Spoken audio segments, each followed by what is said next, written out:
சொல்லுங்கண்ணா. அண்ணே எங்க வீட்டுக்காரு ட்ரெஸ் எடுத்து கொடுறா கூட எடுத்து கொடுக்க மாட்டாருன்னு. என்ன சொல்றாரு, நீ ஃபர்ஸ்ட் வெயிட் லாஸ் பண்ணு, நான் உனக்கு எடுத்து தரேன்னு சொல்லுவாரு. ஆனா நானும் நிறைய ஹெர்பல் லைஃப் அது இதுன்னு லொட்டு லொசுக்குன்னு போய் காசு தொலைச்சதே மிச்சமாயி போச்சு. இதனால பாத்தீங்கன்னா ஐயோ அதை ஏன் கேக்குறீங்கண்ணே, ஒரு ஷேக் மேட்டு 2250 ரூபா ஒரு நாளைக்கு போய் குடிக்கிறது. அது ஜூஸ் மாதிரி இருக்கும், அதை குடிக்கிறதோட செலி பார்த்தா ஏறிக்கிட்டே இருக்கிறது, இறங்குறதுக்கான வாய்ப்பே இல்லை. கேட்டா ஹெர்பல் லைஃப் அப்படின்றாங்க. அவங்க பணம் சம்பாதிக்கிறதுக்கு நாங்க போய் அதை சாப்பிட்டுட்டு காசு கொடுத்ததே மிச்சம். இதுல சனங்க பூரா சுகர் போயிருமா, ப்ரெஷர் போயிருமா, பூரா போயிருந்தாங்க. ஆள் மட்டும் ஆனா போய் சேராம இருந்தா சரி தேட்டு தப்பிச்சதா போதும் நான் சொல்லிட்டு ஓடியாந்தாச்சு. எங்க வீட்டுக்கு ட்ரெஸ் எடுத்து கொடுக்க மாட்டேட்டாருண்ணே. நீ முதல் உடம்பு குறை அப்புறம் எடுத்தாரு அப்படி பண்ணிட்டே இருந்தாரு.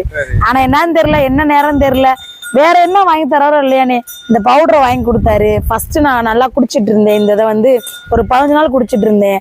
அதனால 2 கிலோ குறைஞ்சிருந்துச்சுன்னு சொல்லி ரொம்ப சந்தோஷமா இருந்துச்சு. எதாவது நம்ம டெஸ்ட் பண்ணி தானே பார்க்கணும். ஸோ அதனால இதை நான் டெய்லி 2 டம்ளர் தண்ணியில நல்லா கொதிக்க வச்சு லைட்டா கொஞ்சம் ஹனி மட்டும் ஊத்தி நான் பாட்டுக்கு சாப்பிட்டுருவேன். இதை சாப்பிட்டுட்டு கோர்ட்டுக்கு போக ஆரம்பிச்சிருவேன். அடுத்து பாத்தீங்கன்னா இடையில ஃப்ரூட்ஸ் நம்ம என்ன வேணா சாப்பிட்டுக்கலாம். ஆனா கண்டதோட சாப்பிட்டுக்கிட்டு தானே இருந்தேன். ஆனா அதே வெயிட்ல தானே இருக்கு. அதனால எனக்கு இனிமேல் டயட்டோ எக்ஸசைஸோ எதுவுமே தேவையில்லைன்னு நினைச்சிட்டு இப்ப ரொம்ப ரொம்ப சந்தோஷமா இருக்குன்னு. இந்த பவுடர் சாப்பிட்டு தீர்ந்து போச்சு. அதனால இன்னைக்கு கொஞ்சம் எங்க வீட்டுக்காரட்ட கொஞ்சம் பேசி நைஸ் வச்சு வாங்கி தர சொல்லி அவரு வாங்கி கொடுத்துட்டாரு. இந்த ஒரு ஹேர் ஆயில் வாங்கி கொடுத்துருக்காரு எனக்கும் எங்க பாப்பாவுக்கு. எனக்கு ஒரு 3.5 வயசு ஒரு பாப்பா இருக்கு. அந்த பாப்பா பாத்தீங்கன்னா அதுக்கும் ஹேர் நல்லா சூப்பரா இருக்கும். ஆனா அதை இன்னும் அதை கரெக்டா பெர்மனண்டா வச்சுக்கணும்ன்றக்காண்டி எனக்கு பாப்பாக்காண்டி இவ்வளவு பெரிய பாட்டில் வாங்கி கொடுத்துருக்காருன்னு.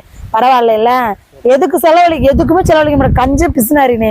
ஆனா இது வாங்கி கொடுக்குறாருன்றப்ப அப்ப அவரு யூஸ் பண்றாருன்னு தெரியாம யூஸ் பண்ணிட்டு பியூட்டி ஹேர் ஆயில் எல்லாம் பாத்தீங்கன்னா யூஸ் பண்ணிட்டு சூப்பரா இருக்குன்னு எனக்கு தெரியாம நைட்ல எடுத்து தேய்ச்சி தூங்குறாருன்னு. அப்ப எப்படி இருக்காருன்னு பாத்தீங்களா. அதனால இதையும் தூக்கிட்டு போய் நான் ஒளிச்சு வச்சுக்கிடுவேன்.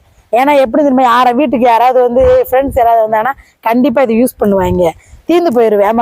அதனால மூலிகை பொருள் வேற ரொம்ப ரொம்ப ரொம்ப 250 ரூபா ஒரு நாளைக்கு போட்டு குடிச்சேன் பாத்துக்குங்க. ஆனா இது பாத்தீங்கன்னா ரொம்ப ரொம்ப இந்த டப்பாவில் இருக்கிற இது நம்ம ரெடி பண்ற ரேட்டு கூட வராதுண்ணா. அந்த அளவுக்கு சூப்பரா இருக்குண்ணா இந்த பவுடரு. காலையெல்லாம் பாத்தீங்கன்னா தோசை இட்லி அது இதுன்னு வாங்கி அதெல்லாம் இப்பெல்லாம் நல்லா சுத்தமா விட்டாச்சு. ஒன்லி இதை மட்டும் குடிக்கிறேன்.